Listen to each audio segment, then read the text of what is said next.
Hi there. My name is James, and I'm one of the pastors at Anchor City Church. And if you can just give me a few minutes, I'd love to share with you a little bit about the hope that Jesus offers. There's an account in the Bible about a time when Jesus heals a lame man. And it's an account that really demonstrates how Jesus brings life, healing, and hope into a completely hopeless situation. And you can look it up for yourself if you want. It's in John 5, verses 1 through 9. And in Jesus' time, there was this pool called Bethsaida. And people believed that once a year, an angel would come and stir the waters. And if you were the first person in, then you would be healed or cured of whatever it was that you were suffering from. So every year, the lame and the blind would come and they would gather around this pool and wait for this angel to come and stir up the water. And I think if you think about it, this is a perfect picture of an impossible situation.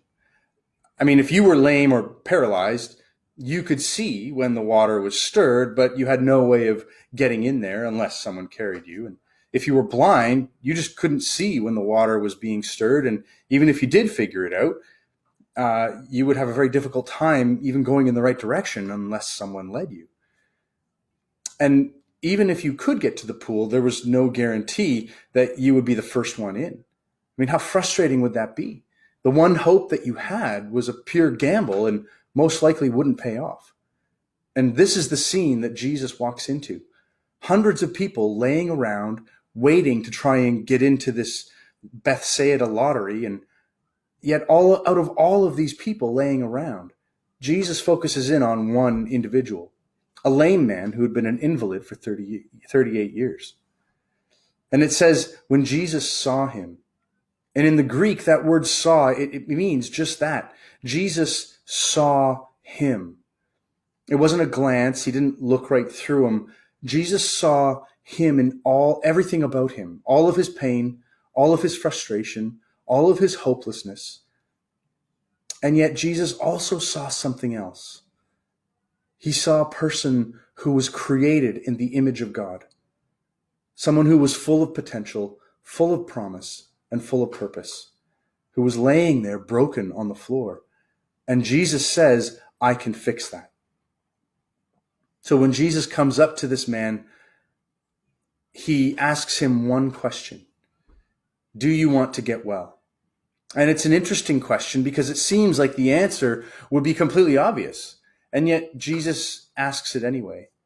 And I think sometimes Jesus asks us this obvious question, not because he doesn't know the answer, but because he wants to hear it from us. Because as soon as we answer, we take an active role in the process. It doesn't mean that we do it, but we participate in what Jesus is doing. We commit to his process. And I think this guy's answer is also interesting. He doesn't say, yes, I do, or of course I do. Why do you think I'm here? Instead, he gives the reason he thinks he's not well. And he says, I have no one to come and help me into the pool when the water is stirred. While I'm trying to get in, someone else goes down ahead of me. You can almost hear the frustration in his answer. I'm trying, and yet I can't do it. I'm doing everything that I can, and there's no one to help me. I'm completely alone. I'm by myself, and it's impossible. I mean, this guy's in a tough spot. He's trying to solve his own problem, and yet at the same time, he knows that he can't possibly do it. And maybe that's why out of all of those people, Jesus chose to walk up to this guy. Maybe he was the only guy there who didn't have anyone else to rely on, no one else to help him. And I just want to say that sometimes we can feel like that, like we're completely alone, like we have no one else to rely on.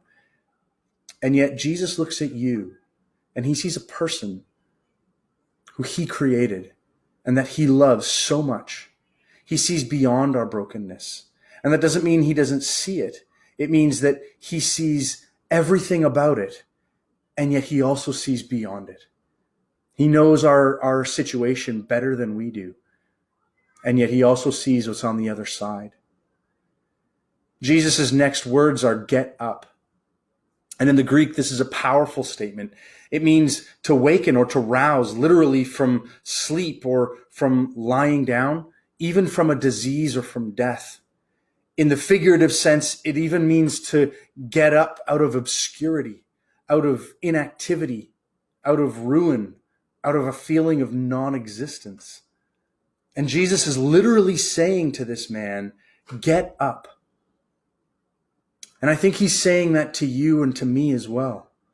That wherever we might be sitting or laying paralyzed in inactivity or a feeling of being ruined or feeling disqualified or dejected or despondent or even hopelessly frustrated, Jesus is saying, get up.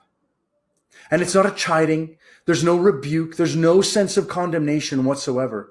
Remember, he's seeing you, the person he created, and he's seeing beyond the thing that is holding you back.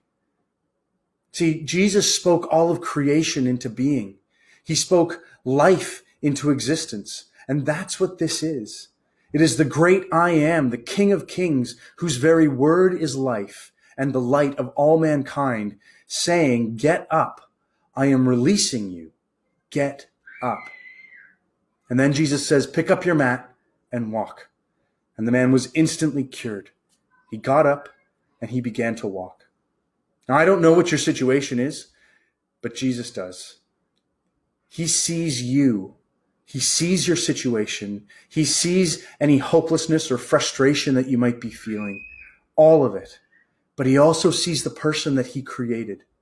He sees in you potential and promise that he put there. And he's offering you hope and healing and freedom right now, today. All you have to do is accept it.